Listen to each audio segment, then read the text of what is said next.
Iran ఏమాత్రం వెనక్కి తగ్గట్లేదు. ఒక రకంగా యుద్ధం ముదురుతోందని చెప్పాలి. ట్రంప్ ప్రకటనలు చేస్తున్న ఒక పక్క, ఇజ్రాయెల్ ఏం చేసినా యుద్ధం అయితే ఆగేలాగైతే కనిపించట్లేదు. ఇదిగా ఆగిపోతుంది యుద్ధం, రేపు ఆగిపోతుంది, మాపు ఆగిపోతుంది అనుకుంటున్నారు. ఆ యుద్ధం తీవ్రత మొదట్లో లేకపోయినా ఇప్పుడైతే మాత్రం మొత్తం దేశం, ప్రధానంగా భారతదేశం మీద, అలాగే తెలుగు రాష్ట్రాల మీద విపరీతంగా అయితే కనిపిస్తుంది. ఇది మరింతగా పెరుగుద్దా? దీనికి తోడు తాజాగా ప్రధాని నరేంద్ర మోడీ కూడా మొన్న పార్లమెంట్ లో, అటు లోక్సభలోను అలాగే రాజ్యసభలో నిన్న చేసిన వ్యాఖ్యలు కూడా సంచలనంగా మారినాయి. మరొక కోవిడ్ సంక్షోభం లాంటిది ఎదుర్కోక తప్పదు, అందరూ సిద్ధంగా ఉండండి అంటూ ఒక పిలుపు కూడా ఇచ్చేశారు. ఇప్పుడు అలాంటి సంక్షోభం, వాస్తవానికి కోవిడ్ తర్వాత అందరూ కోరుకున్నారు మళ్ళీ జన్మలో ఇలాంటివి చూడకూడదు అనేది. కాకపోతే ఐక్యతగా ఉంటే దాన్ని ఎదుర్కోవచ్చు, ఆ శక్తి, ఆ బలం మన దగ్గర ఉంది అంటున్నారు. అది సాధ్యమవుతుందా? ఇదే అంశం మీద చర్చించే ప్రయత్నం చేద్దాం. సార్, వాస్తవానికి ఎక్కడో మొదలైన యుద్ధం ఆల్మోస్ట్ దాని ఎఫెక్ట్ మన ఇంటి గుమ్మం దాకా వచ్చేసింది. అది గ్యాస్ రూపంలోనూ ఇంకో రూపంలో. రేపు ఇంకా అది మన ఇంట్లో కూడా వచ్చేస్తుందా? ఒకవేళ ఆయిల్ క్రైసిస్ ఇప్పటికే పెరిగింది అంటున్నారు. కొన్ని రాష్ట్రాల్లో ఆయిల్ ధరలు కూడా పెంచారు, మనకంతే పెరగలేదు. కానీ ఒకవేళ అది కూడా పెరిగితే ట్రాన్స్పోర్టేషన్ పెరిగిపోతుంది, నిత్యావసర వస్తువులు పెరిగిపోతాయి. అంటే మోడీ ఇచ్చిన పిలుపు వెనక ఏంటి ఆంతర్యం? బేసిక్గా ఒకటి, ప్రతి ఒక్కళ్ళు కూడా ఇండక్షన్ స్టవ్స్ అర్జెంట్ కొనుక్కోండి, 4 రోజులు పోతే ఈ డిమాండ్ వస్తాయి. ఇప్పటికే వచ్చినాయి చాలా వరకు. కాబట్టి ఇండక్షన్ స్టవ్లు కొనుక్కోండి. కట్టెలు కూడా దొరకట్లేదు. ఇండక్షన్ స్టవ్ మీదన వాడే రకాలైనటువంటి వస్తువులు, పాత్రలు, గిన్నెలు, అవి కొనుక్కోండి. అవి దగ్గర పెట్టుకోవడం బెటర్. రాబోయే 6 నెలల నుంచి ఏడాది పాటు కష్టాలు ఉంటాయి. ఇది మనకు కాదు, ప్రపంచం అంతా ఆల్రెడీ ఇప్పటికే అమెరికాతో సహా పెట్రోల్ డీజిల్ రేట్లు పెంచేశారు, గ్యాస్ రేట్లు పెంచేశారు. ఈ పెరిగిన వెనక్కి కూడా రావు. ఇంకా అలా ఉండిపోతాయి, అంతే, ఆ రేంజ్ లోనే ఉండిపోతాయి. కాబట్టి సంపాదన పెంచుకోవాలా, సంపాదన ఇక్కడ ఉండదు, వ్యాపారాలు దెబ్బతింటాయి, రేట్లు పెరిగిన సంపాదన పెరగదు కదా, అదే అనేది. కాబట్టి సంక్షోభం అనేది తప్పదు. సంక్షోభాన్ని మనం సృష్టించుకున్నది కాదు, ప్రభుత్వాలు ఆపగలిగేవి కాదు. ఎందుకంటే అంతర్జాతీయంగా జరుగుతున్నటువంటిది ఒక ఆధిపత్య పోరాటం, ఒక పిచ్చోడికి ఒక వ్యవస్థకి మధ్య జరుగుతున్న పోరాటం. ఇరాన్ అనేది గమ్యం లేని పోరాటం. ఇప్పుడు ఒక పిచ్చోడు, వాళ్ళకు ఒక మత పెచ్చ ఉంది. ఆ మత పెచ్చ ఏంటయ్యా అంటే, వాళ్లే మత పెద్దలుగా వాళ్ళ మతం మీద ఆధిపత్యం చెలాయించాలన్న పిచ్చ. షియా ముస్లింలు వాళ్ళు, షియా మత వర్గమే టాప్ అనేటటువంటిది నిరూపించడం, సున్నీల వర్గాల్ని నాశనం చేయటం, వాళ్ళ ఆర్థిక మూలాలను నాశనం చేయడం. ఇప్పుడు మీరు చూడండి, క్రైస్తవ దేశాల మీదకి ఏమైనా వెళ్తుందా? లేదు. అమెరికా, యూరప్ దేశాలు, నాటో దేశాల మీదకి ఏమైనా వెళ్తుందా? గల్ఫ్ దేశాలు ఎవరు? సున్నీ దేశాలు. అంటే నీ ముస్లింలో ఉన్నటువంటి రెండో వర్గపు. అంటే ఇక్కడ మత కోణం ఒకటి సార్, ఇంకొకటి ఏంటంటే ఇప్పుడు ప్రపంచాన్ని మొత్తం ఒక క్రైసిస్ లోకి తీసుకొచ్చేసి ఇప్పుడు గల్ఫ్ దేశాల మీద, ఆయిల్ స్థావరాల మీద కూడా దాడి చేస్తున్నారు. అంటే నిజంగా అది పిచ్చా, లేదంటే చాలా తెలివిగా యుద్ధం చేస్తుందా ఇరాన్? అంటే ప్రపంచ యుద్ధాలే కాదు, మీరు రామాయణ భారతాలు చూసిన యుద్ధ నీతిలో ఏముంటుంది? శత్రువుని దిగ్బంధించడానికి. ఇప్పుడు శివాజీ చేసిందా, లేకపోతే గాజీ చేసిందా? వీళ్ళందరూ ఏం చేస్తారు? కోటకెళ్ళి కోటలోకి ఆహార పదార్థాలు రానికుండా ఆపేస్తారు. బయట నుండి ఏ సప్లైస్ లేకపోతే నెలల తరబడి అట్లా ఉంటే ఉన్నదాంతో సరిపుచ్చుకోలేక, ఇప్పుడు పొలాలు ఇవన్నంటే ఓకే, లోపల దాంతో తింటారు, కానీ మిగతాయి కొన్ని బయట నుంచి తెచ్చుకోవాలి కదా. అలా రానియకుండా దిగ్బంధించడం ద్వారా కోటల్ని వసిపరుచుకునే బోల్డ్ ఉన్నాయి. ఇది యుద్ధతంత్రం.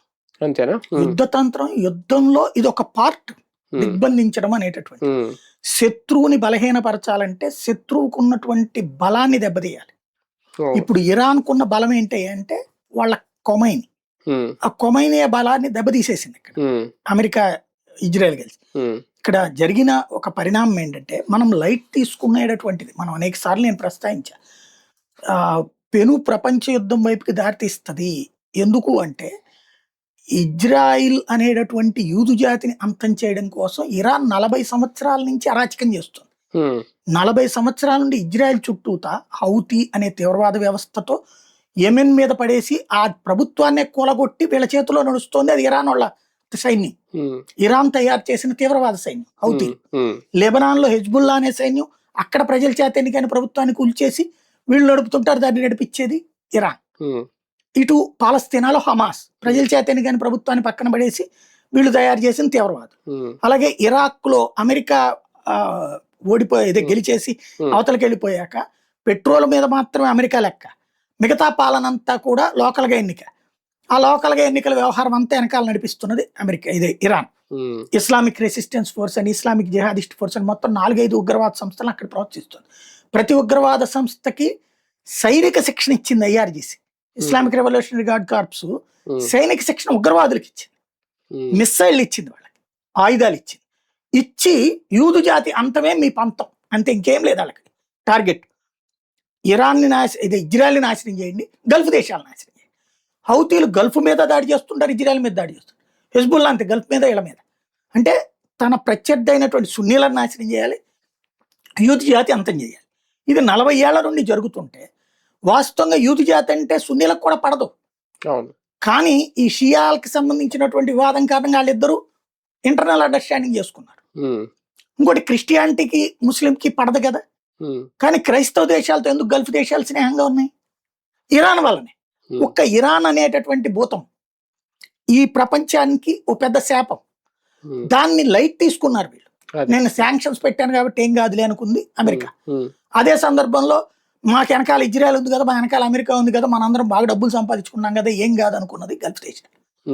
కానీ ఒక ఉన్మాది రోజు రోజుకి పెరిగి పెద్దవాడు అవుతుంటే ఓ రాక్షసుడు, పిల్ల రాక్షసుడు, పెను రాక్షసుడు. ఒక పక్క యుద్ధం జరిగిపోతోంది, పేల్చాల్సిన పేల్చేస్తుంది ఇరాన్.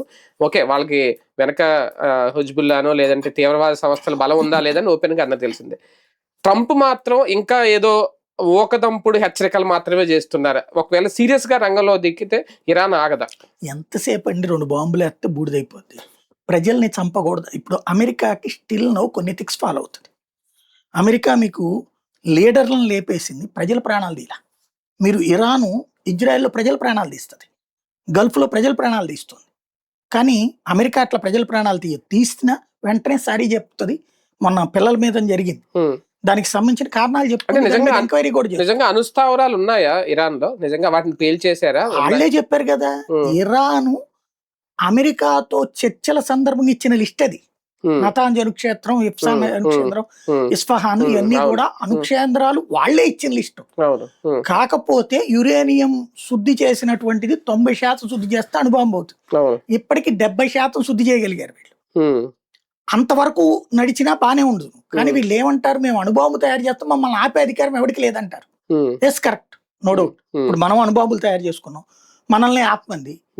ఇందిరాగాంధీ ఆపింది, పివి నరసింహారావు ఆపాడు, వాజ్పేయి చేశాడు, మన మీద ఆంక్షలు పెట్టారు. కానీ దాడికి రాలా. ఎందుకని? మనం ఒక వ్యూహాత్మక గేమ్ నడిపాం. అణు పరీక్షలు చేసేసి ఫస్ట్ 2 చేసినప్పుడు ప్రపంచానికి చెప్పాం, వెంటనే ఆంక్షలు పెట్టేశారు మన మీద.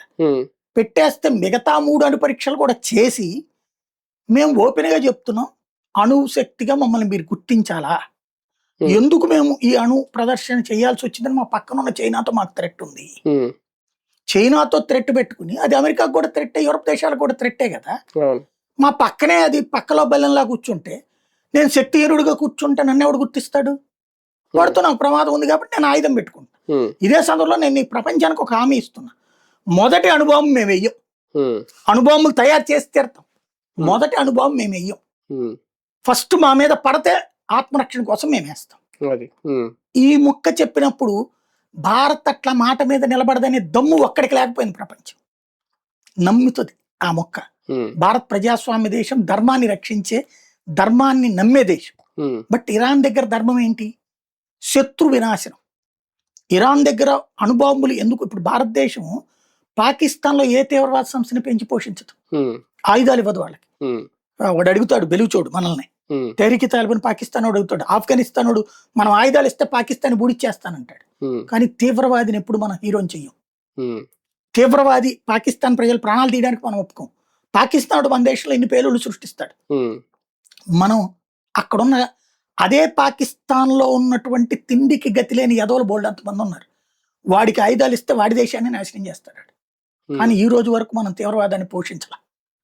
ఎందుకంటే ప్రజల ప్రాణాలు తీయడం అనేటటువంటిది కరెక్ట్ కాదనేది భారతీయ ధర్మం నమ్ముతాం. అది ఏ పాలకుడు ఉన్నా, కాంగ్రెస్ వాడు ఉన్నా, కమ్యూనిస్ట్ ఉన్నా, లేకపోతే జనతా దళ్ ఉన్నా, బీజేపీ ఉన్నా, ఎవ్వరం కూడా మనం పాకిస్తాన్లోని ప్రజల ప్రాణాలు తీయడాన్ని మనం ప్రోత్సహించాం. బట్ ఇరాన్ ఏం చేసింది? ఇజ్రాయెల్ ప్రజల ప్రాణాలు తీస్తుంది. ఇప్పుడు ఇజ్రాయెల్ ఇవాళకి కూడా ప్రజల మీద దాడులకి అంగీకరించదు 90%.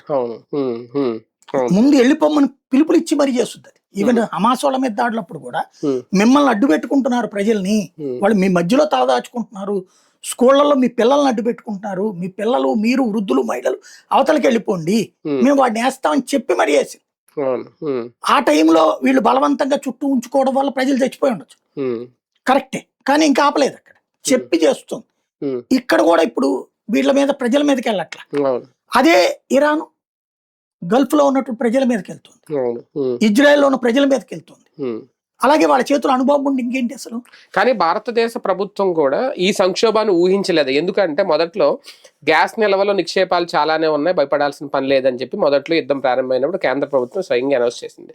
తర్వాత చమురు నిల్వలు కూడా మన దగ్గర చాలానే ఉన్నాయి, భయపడాల్సిన పని లేదని అనౌన్స్ చేసింది. అయితే ఇప్పుడు నిజంగా హార్మూజ్ జలసంధి క్లోజ్ చేశారా లేదా ఇప్పుడు నిన్న ఆయన చెప్పింది ఏంటంటే లేదు, 2 నౌకలు కూడా అటు నుంచి ఇటు వచ్చినాయి మనవి, మోడీ గారు చెప్పింది.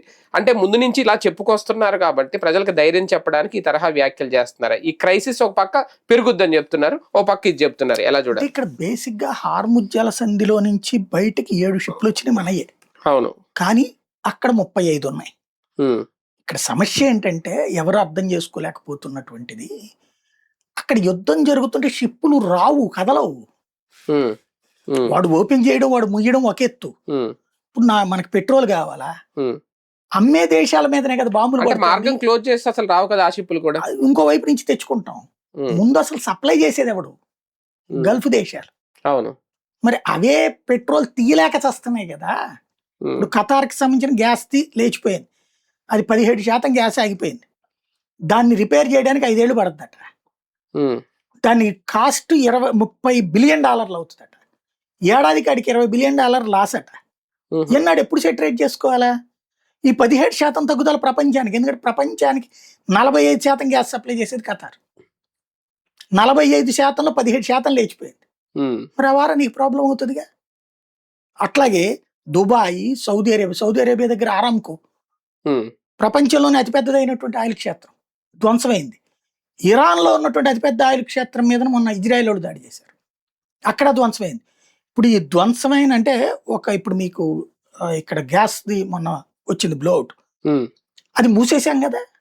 ఇప్పుడు దాని నుంచి వచ్చే గ్యాస్ పోయినట్టే కదా మనకి. ఇప్పుడు అక్కడ ఇవన్నీ సెటరేట్ చేసుకోవడానికి ఎన్నాళ్ళు పడుతుంది? అసలు అది పని చేస్తుందా లేదా, కొత్తది తవ్వాలా, కొత్తది తీయాలా, ఇవన్నీ సెట్ కడు. ఒక బిల్డింగు బుల్డోజర్ తెచ్చి కూల్చోతలు పడిన 10 నిమిషాలు కట్టడానికి ఎన్ని నెలలు పడుతుంది? ఇప్పుడు ఏంటి 30-40 ఏళ్ల నుండి అడుగడుగు వేసుకుంటూ వచ్చిన గల్ఫ్ దేశాలు ఒక్కసారిగా కుప్పకూలిని. ఇప్పుడు ఆయిల్ ఎంత ఉందో తెలియదు, ఎంత ఉత్పత్తి చేయగలరో రోజుకి తెలియదు, ట్రాన్స్పోర్టేషన్ ఎలా చెయ్యాలో తెలియదు. ఇంకోటి షిప్పుల వాళ్ళది ఎట్టుంటదంటే, నేను ట్రాన్స్పోర్ట్ చేస్తాను కానీ చచ్చిపోతాను, నా ఓడ బతకదు అనుకుంటే వాడు ఎందుకు వస్తాడు ముందుకి? ప్లస్ వాడికి ఇన్సూరెన్స్ రద్దు చేసింది అమెరికన్ కంపెనీ. ఇన్సూరెన్సులు 3, అమెరికా, సింగపూర్, బ్రిటన్. ఇప్పుడు బ్రిటనోడు అక్కడ చేస్తున్నాడు, బ్రిటనోడు కూడా అందరికి చేయట్లా. దాంతో సమస్య ఏమవుతుంది? ఇన్సూరెన్స్ లేకుండా షిప్ కదలదు. పైగా ఇప్పుడు హార్ముజ్ జలసంధి దగ్గర వీడేం చేశాడు, ఒక రౌడీ మామూలు వసూలు చేస్తున్నాడు. ఎట్లాగా? ప్రతి షిప్ కి $2 మిలియన్ కట్టాలి, అంటే 18 కోట్లు డబ్బులు కట్టాలి అడికి ఒక షిప్ కి. అప్పుడు దాని కాస్ట్ ఎవరి మీద పడుతుంది? ఆయిల్ తీసుకొస్తున్నాం మనం, 18 కోట్లు ఎక్స్ట్రా పడింది. వాస్తవంగా ఇప్పుడు డిస్కౌంట్ పోతుంది. ఇదివరకు మనం $40 $50 తీసుకున్నాం రష్యా దగ్గర. ఇప్పుడు రష్యా దగ్గర $100 చెప్తుంది. రష్యా ఆయిల్ వస్తుంది మనకి, ఆయిల్ కొరత రాదు. రష్యా ఆయిల్ విపరీతంగా సప్లై అవుతుంది, ప్రాబ్లం లేదు. గ్యాస్ కొరత మాత్రం వస్తుంది. ఎందుకంటే గ్యాస్ నిక్షేపాలు ఉన్నటువంటి ఖతార్ బాగా దెబ్బతింది, దుబాయ్ దెబ్బతింది. దుబాయ్ కూడా సప్లై ఆపేసింది గ్యాస్. అట్లాగే ఇతర దేశాలన్నీ కూడా, సౌదీ అరేబియా ఇవన్నీ కూడా. కాబట్టి గ్యాస్ పరంగా 40 to 50% కొరత ఉంది. మళ్ళీ అవి ఎప్పుడు సెట్ అవుతుందో కూడా అర్థం కాదు. ఆయిల్ కూడా అక్కడే కీలకం కదా. ఆయిల్లో మనం వాళ్ళ దగ్గర తీసుకునేది తక్కువ, మనం తీసుకునేది ఎక్కువగా రష్యా దగ్గర తీసుకుంటాం. అలాగే వీళ్ళ దగ్గర తీసుకుంటాం, కానీ వీళ్ళ దగ్గర ఒక మొత్తం మీద కలిపి ఒక 15% తీసుకుంటాం. మిగతాది మనం రష్యా, ఇరాను, అమెరికా చాలా దేశాల నుంచి తీసుకుంటాం. 41 దేశాల నుంచి తీసుకుంటాం. ఈ 41 దేశాల్లో వీడు మన షిప్పులకు అడ్డుపడట్లా. ఎందుకంటే వాడికి బియ్యం ఇస్తున్నాము, పప్పులు ఇస్తున్నాము, ప్లస్ వాడికి వాళ్ళ షిప్పులు మనం కాపాడుతున్నాం. కాబట్టి ఇండియన్ నేవీ కూడా ఇప్పుడు దాదాపుగా 10 యుద్ధ నౌకలు అక్కడ ఉన్నాయి హార్ముజ్ జలసంధి దగ్గర. మన వాళ్ళ పని ఏంటంటే ఇప్పుడు ఎస్కార్ట్ 3 షిప్పులు మన లైన్ లో ఉమ్, ముందు ఒక వార్షిప్, వెనకాల ఒక వార్షిప్ మన జెండాతో వస్తుంది. ఓకే ఈ మధ్యలో వెనకాల అవన్నీ మాయ్యారా అని చెప్తుంది. ఓకే ఉమ్, ఈ వరకు వస్తుంది. కానీ అక్కడ 1000 షిప్పులు ఉన్నాయి. ఉమ్, 1000 షిప్పులు 1 by 1 సెటరేట్ అయ్యి క్లియర్ అవ్వడానికి ట్రాఫిక్ జామ్ అయిపోతే ఎట్టుంటది? ఉమ్, ఉమ్, అది రోడ్డు మీద ట్రాఫిక్కే ఒక్కోసారి 2-3 రోజులు పడుతుంది. అవును అది దాదాపు 3 వారాల స్ట్రక్ అయిపోయింది. ఉమ్, ఇవన్నీ మనం తీసుకొచ్చుకుంటాం ఉమ్, కరెక్టే, మనది వాటి వెనకాల ఉంటే. అదే అవును ఇప్పుడు అక్కడ స్ట్రక్ అయిపోయినాయి 1000 షిప్పులు. ఉమ్, 1000లో మనం 22 ఉన్నాయి. ఉమ్, ఈ 22 వెనకాల ఎక్కడో ఉంటే దాన్ని ఎట్ట తీసుకురావాలి? అవును నువ్వు పక్కకి తప్పుకోమ్మా, నువ్వు పక్కకి తప్పుకోమ్మా అని చెప్తే కుదరదు కదా. ఇప్పుడు వదిలేశాడు కాబట్టి, ఉమ్, ఉమ్, ఇజ్రాయెల్ అమెరికాలు తప్పించి అన్నిటి వదిలేస్తాను ఉమ్, కాబట్టి ఇవన్నీ క్లియర్ అయ్యి రావడానికి టైం తీసుకుంటుంది. ఇవాళ కూడా 3 షిప్పులు వచ్చినాయి, అవును ఉమ్, హార్ముజ్ జలసంధిని దాటి వస్తున్నాయి. ఉమ్, మన మిగతా వాటి కూడా అడ్డుపడట్లేదు. ప్రస్తుతానికైతే డబ్బులు కట్టుకుని వస్తున్నాం. అది భారం అవుతుంది రాబోయే రోజులు. ఒక ఎమర్జెన్సీ క్రైసిస్ వైపు వెళ్ళిపోతుందా మనం? గ్యాస్ క్రైసిస్ అయితే ఎక్కువ అవుతుంది. ఉమ్, ఇక పెట్రోల్ డీజిల్ కి అయితే కొరత తగ్గుతుందా? తగ్గుతుంది. ఎందుకంటే రష్యా నుంచి ఆయిల్ ఆల్రెడీ ఫ్లో విపరీతంగా పెరిగిపోయింది. మొన్న మధ్యన ఇదివరకు 45% దాకా తీసుకున్నాం మనం. ఉమ్, ఇప్పుడు మళ్ళీ కాకపోతే రష్యా నుంచి వచ్చే ఆయిల్ కి కాస్ట్ ఎక్కువ అవుతుంది. ఉమ్, ఎందుకంటే ట్రాన్స్పోర్టేషన్ కాస్ట్ ఎక్కువ మనకి ఉమ్, రష్యా నుండి. ఉమ్, ఆ కారణంగా కొంత ఖర్చు ఎక్కువ ఉంటుంది మనకి. ఉమ్, ఆ వారం ఆయిల్ ధరలు పెరగాల్సి వస్తుంది. ఉమ్. మేబీ నేను అనుకోవడం ఎలక్షన్స్ అయిన తర్వాత పెట్రోల్ ధరలు పెంచుతారు. రైతుల మీద కూడా భారం పడబోతుంది. ఫెర్టిలైజర్స్ మీద ప్రాబ్లం వస్తుంది. అక్కడి నుంచి అన్ని చూస్తున్నాం అంటారు. ఉమ్, కరోనా టైంలో స్వేచ్ఛ లేదు. ఉమ్. ఇప్పుడు మనం స్వేచ్ఛగా తిరగచ్చు. అది వేరు ఇది వేరు. సంక్షోభాలు మాత్రం ఫేస్ చేయాలి, ఉమ్, ఉమ్, తప్పదు. అంటే సంక్షోభం వేరు అంతే. అంతే. కానీ సాధారణంగా బ్రతకడానికి ఇబ్బంది ఉండదు, ఉమ్, కానీ ఇప్పటిదాకా బ్రతికినంత ప్రశాంత జీవనం ఉండదు. ఉమ్, ఉమ్, ఉమ్, కష్టం నష్టం వచ్చినప్పుడు ఇంట్లో క్రైసిస్ ఎట్లా వచ్చిందో ఉమ్. దేశపు క్రైసిస్ విద్యుత్ ఉత్పాదన విషయంలో కూడా ఒక క్రైసిస్ పరిస్థితికి వెళ్ళిపోతాం. విద్యుత్ ఉత్పాదనకి ఏం ప్రాబ్లం లేదు. మన ఈ అంటే బొగ్గు ఆధారిత కరెంట్ ఉంది, ఉమ్, ప్రాబ్లం లేదు. మన దేశంలో ఉన్న బొగ్గులు సరిపోతాయి. ఉమ్, దాంతో పాటు ఇప్పుడు మనం ఎక్కువగా డిపెండ్ అవుతుంది సోలార్ విండ్ పవర్, ఉమ్. కాబట్టి ఆ ప్రాబ్లం. కానీ ఒకటిసారి కరోనా లాంటిదంటే ఓకే, అదొక డిసీజ్, అది ఇంకా ప్రాణాలకు సంబంధించి అప్పుడు ఏం చేయలేకపోయాం. ఇది కనిపిస్తోంది ఏంటి అనేది కేంద్రం ముందస్తుగా ఏం జాగ్రత్తలు తీసుకోలేదా? ముందస్తుగా ఏం చేయలేదా? ఏం చేయగలుగుతారు? ఇప్పుడు ప్రపంచం అమెరికా వాడి దగ్గర రేట్ పెంచుకున్నాడు, యూరోప్ దేశాలు పెంచుకున్నాడు, గల్ఫ్ దేశాలు పెంచుకున్నాయి. ఏం చేస్తారు? అంటే ప్రజల మీద భారం పడకుండా ఎలా చేస్తారు? నేను అనేది ఖర్చు కేంద్రం భరించలేదా? భరించాలి. ఎక్కడి నుంచి డబ్బులు తెస్తుంది వాళ్ళు? మోడీ వాళ్ళు ఆస్తే ఏం లేదు కదా. బేసిక్ గా ఎప్పుడైనా సరే కరోనా టైంలో అంతమందికి డబ్బులు ఇచ్చారు. ఎక్కడి నుంచి ఇవ్వగలుగుతారు? 500 ఇవ్వగలిగారు. 2 ఏళ్ల పాటు డబ్బులు లేదు కదా. ఒకసారి ఏమో 5,000 వేశారు, తర్వాత ఇంకొక 5,000 వేశారు, బియ్యం ఫ్రీగా ఇచ్చారు. అట్లాంటివి ఏర్పాటు చేస్తారు. నీకు ₹1,00,000 అవసరమైన చోట 10,000 ఇవ్వగలరు, కానీ ఎక్కువ ఇవ్వలేరు. అవును అవును, అది సమస్య. ఒక రకంగా క్రైసిస్ అయితే ఎదుర్కోవాలి, సిద్ధంగా ఉండాలి.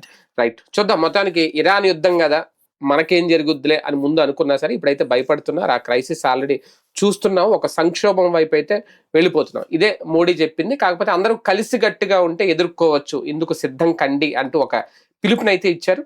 ఇంకెలా ఉంటే భవిష్యత్తులో కేంద్ర నిర్ణయాలు అనేది కూడా ఇంక వేచి చూడాల్సిన అంశం.